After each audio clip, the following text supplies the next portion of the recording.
साथियों good morning. साथियों research aptitude की हमारी सीरीज चल रही है। 270 तक हम क्वेश्चन कर चुके हैं कल। आज हम उसके बाद नेक्स्ट क्वेश्चन 271 से शुरू करते हैं।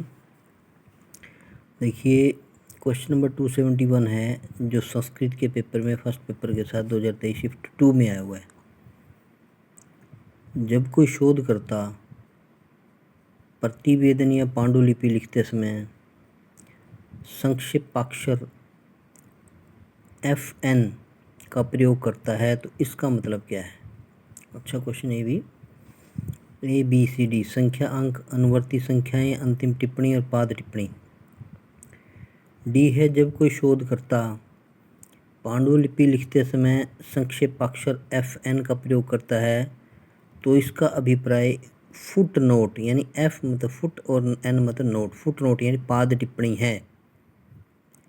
फुट नोट छोटे क्रमांकित नोट्स होते हैं जिनमें सामग्री का हवाला देना, किसी स्रोत या विषय पर नोट्स प्रदान करना और कॉपीराइट स्थिति को स्वीकार करना शामिल है।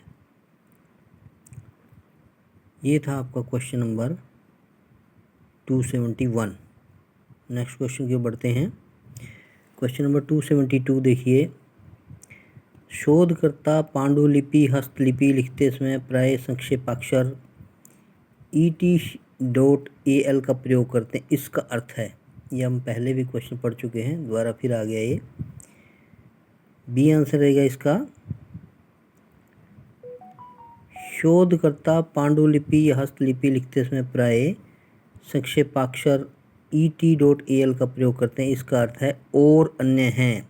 उसमें ET.AL सीधा लिखा था, फर्क कितना है, और इसमें हमारा जो है ET.AL लिखा हुआ है।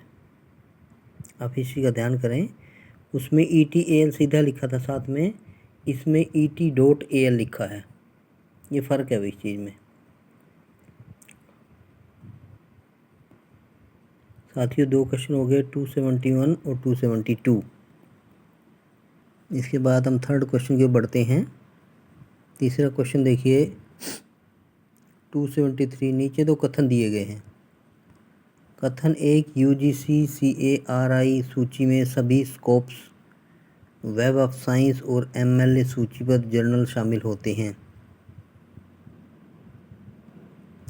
और कथन दो है, मुक्त अधिगम जर्नल लुटेरे जर्नल होते हैं।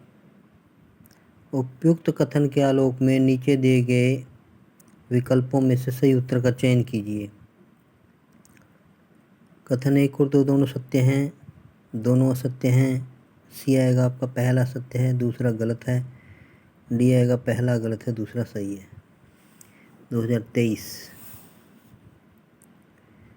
तो सी आंसर है इसका। विश्वविद्यालय अनुदान आयोग यानी UGC भारतीय विश्वविद्यालयों में गुणवत्तापूर्ण अनुसंधान, शैक्षणिक अखंडता और प्रकाशन नैतिकता को बढ़ावा देने तथा भारतीय शिक्षा जगत में प्रोत्साहित और सशक्त बनाने के उद्देश्य से UGC केयर यानी consortium for academic and research ethics की स्थापना की है।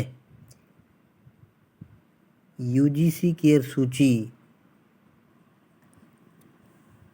में सभी स्कोपस, वेब ऑफ साइंस और MLA सूचीबद्ध जर्नल शामिल होते हैं। अतः कथन एक सत्य है, जबकि कथन दो, मुक्त अधिगम जर्नल लुटेरे जर्नल होते हैं, असत्य है। ये आपका, मैं आपको बता दूं थोड़ा सा इसके बारे में कि जो हमारे UGC के पहले जर्नल लिस्टेड होते थे उनमें हमारे रिसर्च पेपर जो हम पब्लिश करवाते थे, खासकर जो स्टूडेंट PhD कर रहे हैं, MPhil कर रहे हैं, उनके लिए ज़रूरी होता है रिसर्च पेपर पब्लिश करवाना। और जो गवर्नमेंट जॉब में है उनको आगे कैश वगैरह यानी कि अपनी एडवांस इंक्रीमेंट लेने के साथ में अपनी प्रमोशन के लिए रिसर्च पेपर पब्लिश करवाने पड़ते हैं, और वो भी UGC लिस्टेड जर्नल में। तो पहले क्या होता था, लाखों की संख्या में जर्नल थे, अब इन्होंने बहुत लिमिटेड से जर्नल कर दिए हैं और ये हर 6 महीने के बाद रिन्यू करते हैं। उसमें कुछ का नाम कट जाता है, कुछ का नाम जुड़ जाता है।